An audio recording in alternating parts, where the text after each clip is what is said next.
Okay, so you are here in Blockchain Development and Security, CS410 510.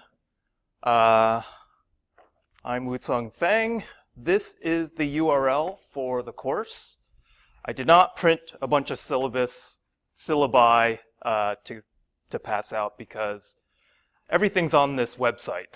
So everything you'll be doing in this quarter is pretty much there, or links to everything for this course is there. So that is what we'll be going through. So syllabus, see the website. Here's the website. All this information that you need. So there is a link to me. All of the discussion. And I want you, if you have a question for me, all of that should go on to Slack. So Slack me messages as a direct message. There is a course Slack channel, CS410 510 blockchain. This is where I want any questions that anybody can answer to go, just to allow scalability in troubleshooting. There's going to be a lot of trouble in this class because all this stuff is like beta software. Most everything we're doing, actually it's not even beta, it's alpha. Especially the stuff that we wrote, definitely alpha. So if you have any issues, it would be helpful to post those on the channel because someone else might have figured out a way around it. So everyone can see that. My office hours are linked there. I believe it's Tuesdays from 9 to 11. The TA's office hours, so Jeff Delamar is the TA. He's not up there. I'll add him momentarily. His office hours are 10 to noon on Wednesdays. I'll update the website for that. I have a link for anonymous feedback. If there's something that is going on with this course that you want to let me know about, but you don't want to attach your name to it, I'm happy to take anonymous feedback. Course material, screencasts. So I screencast everything that I go through here. Those are on MediaSpace. The slides are on a Google Drive. Any pdx.edu domain login will get access to that. If you are trying to access it using your personal Gmail account, just switch your account to PDX and you'll get access to the drive.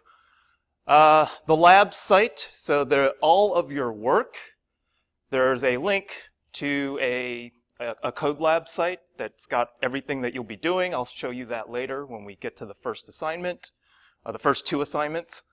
Over to the right, there's going to be a lot of tooling that you'll need access to. That's a list of tools on the right.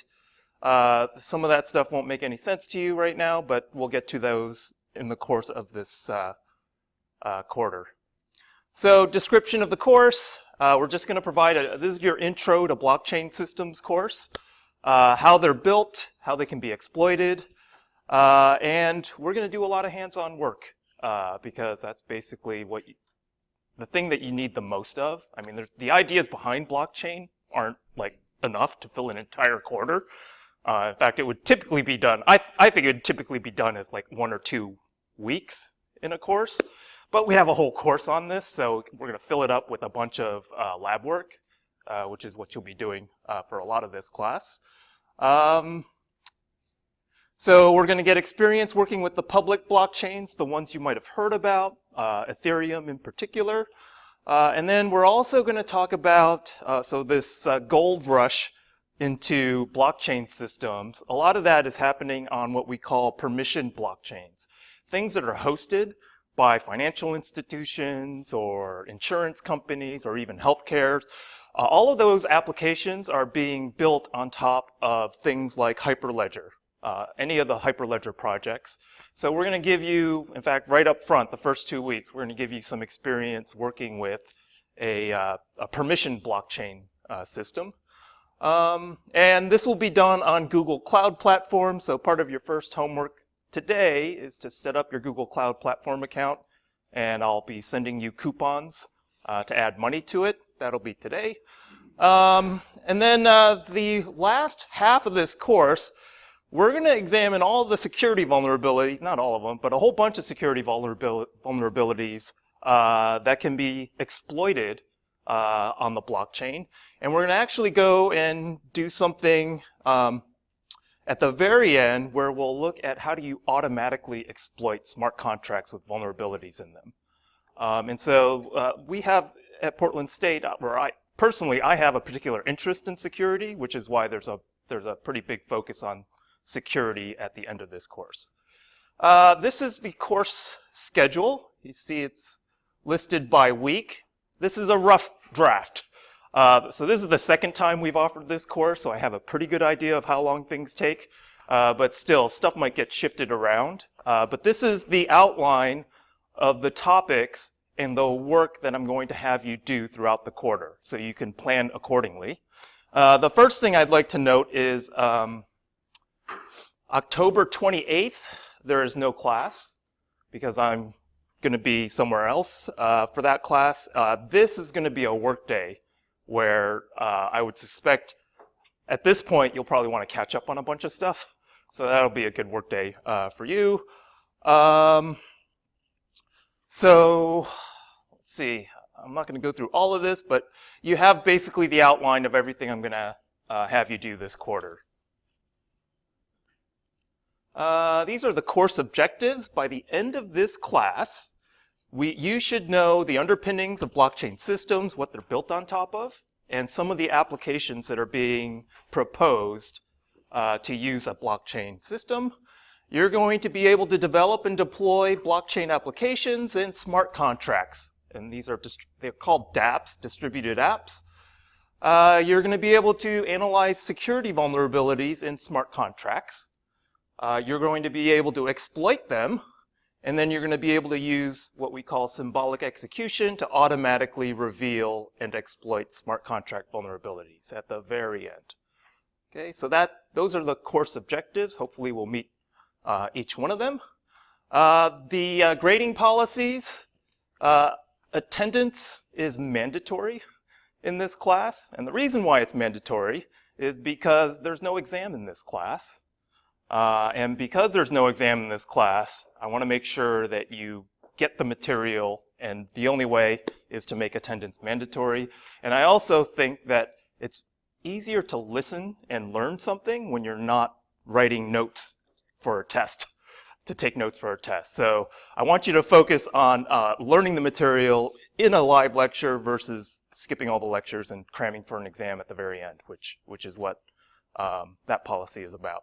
The main chunk of deliverable are the lab notebooks. So there's that link to the lab site.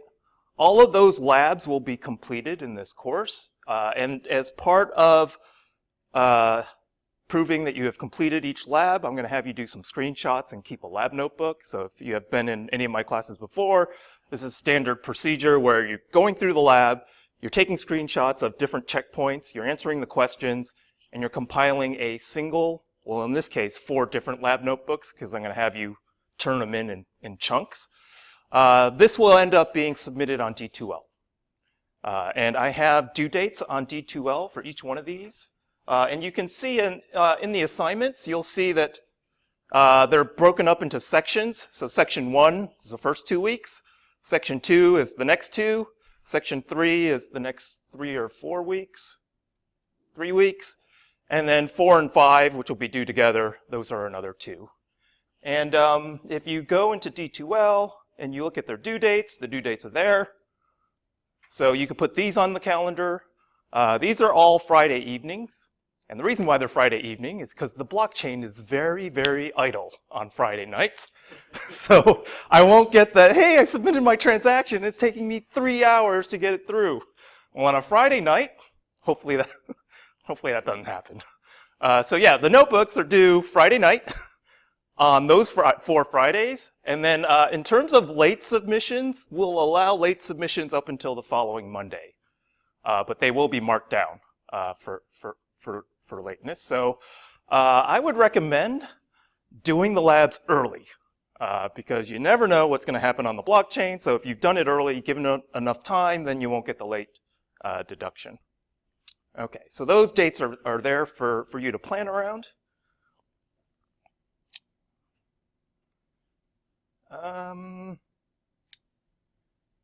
Okay, I think that's good enough for that.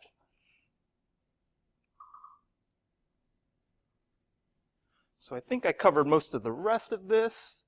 I do assume that you all know Python in this class.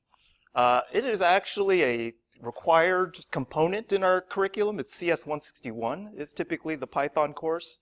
If you don't have Python, if you've come from different other routes, I have a lot of resources for you. And the Python is needed for the first 2 weeks.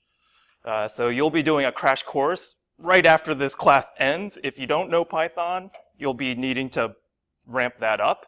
If you don't feel like you can do the Python work in this course, then at least it's within the first week, and you can see for yourself if you feel like your skills are sufficient enough. So you can plan accordingly in terms of your course schedule.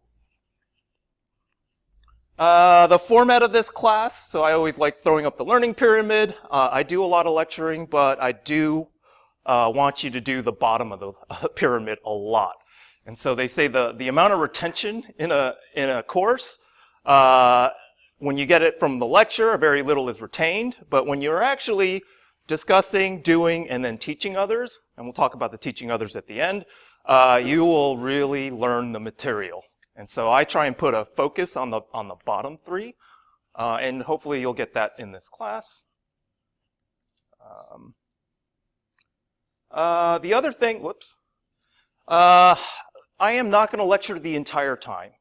And so it would be helpful if you brought a laptop, because right when I'm finished, you can work on all of the lab work, and then I will be here to help you debug things. So this is my recommendation. Every class, bring a laptop it only needs a web browser pretty much for most of the stuff that we're doing. So you could bring a Chromebook, or if you don't want to bring a laptop, maybe we could figure out how you could rent something from the department. We have a bunch of Chromebooks that you could use. Okay, so I talked about that. So the inclusiveness policy, I don't think I've had any issues in class with misconduct or behavior, but I just want to say there is a code of conduct, and in general, it's about mutual respect and tolerance. I hope, and this is something that if you have an issue in this class with some kind of really uncomfortable behavior, you should send that to me immediately. And the anonymous feedback is there. This is the link for any anonymous feedback. That is there for you to bring these issues up to me if you don't feel like identifying yourself. So, hopefully I don't trip over this. Sorry. Okay. In terms of assignments, I want every student in this class to do the assignments individually. You are encouraged to help each other troubleshoot this stuff. I just don't want you sharing code, and I want you to go through the mechanics of each and every exercise. Fortunately for the blockchain, I can see everything that's being done on it. So as part of your lab notebook, you're going to give me a wallet ID, and I'm going to see that wallet ID's transactions on the blockchain, so I'll know pretty much that you, in fact, have done all your work. But there are other parts of this course, such as like the Solidity Code labs and the Hyperledger labs, that I want to make sure you're doing your own work, and this is where the screenshotting helps as well. As part of your screenshots, this lab notebook that you're keeping, the notebook should contain screenshots that include your Odin ID, your Google Cloud Platform project ID, or your wallet ID. Those are the 3 things. Something that personally identifies that you have done that lab. And then you'll be submitting those notebooks in 4 different parts in the D2L Dropbox that's associated with them, or the assignments folder. And you'll see that the due dates are about a week after the last one is assigned for that particular section of labs. Okay. as part of this course, you're also going to get practice using Git. This is something that you'll end up having to get practice with this wherever you go, as it turns out. So there are parts of this this course where you're going to be writing code. For example, the code labs, the Hyperledger code labs. When you are writing code, I want you to you're going to be setting up a course, a Git repository for this course as part of your first homework. And for any of the code assignments, you're going to be committing those to your Git repo and pushing them up.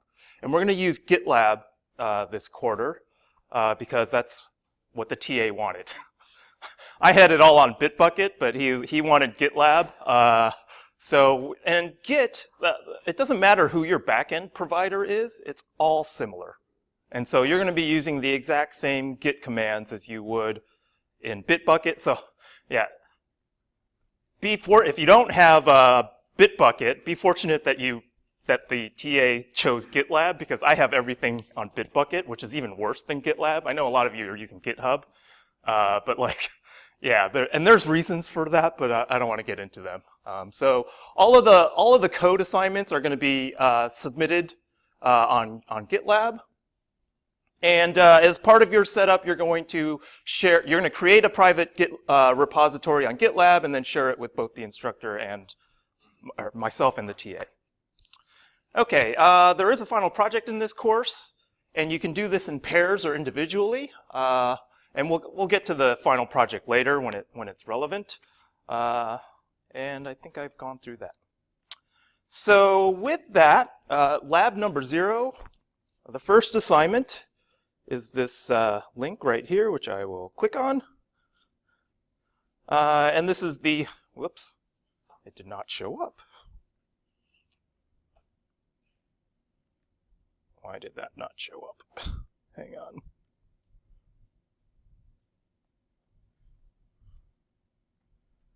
One moment.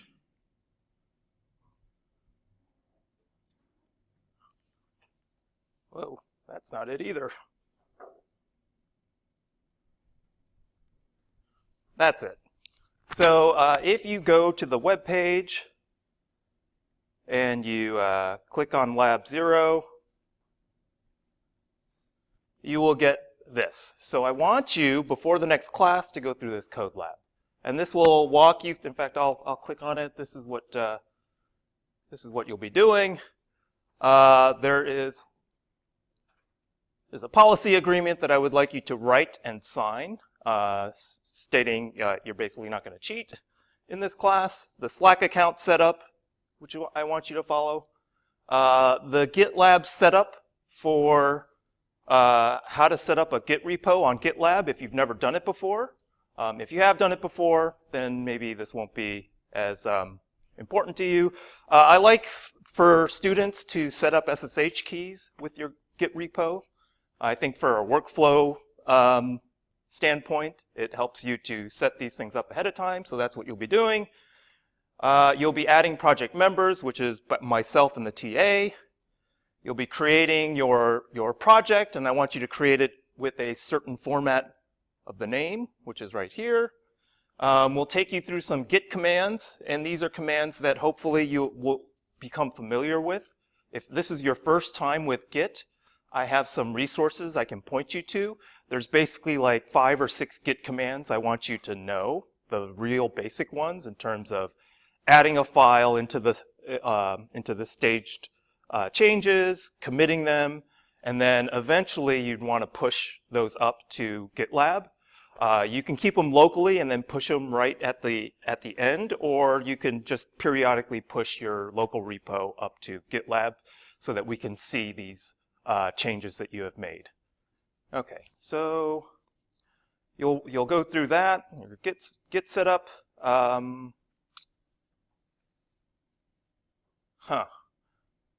right, I'm gonna have to. So don't do this immediately. Oh. Touching the wall. Actually, yeah, you can do this immediately.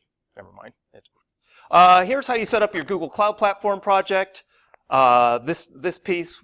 Do this if you can supply a credit card number temporarily to add to your Google account, you can get a free $300 coupon. If you don't want to throw a credit card number up onto Google, then I will send you a coupon after class today, and then you can create your Google Cloud Platform project so you can do the Hyperledger Labs. Okay, that's the last part. Okay, so with that,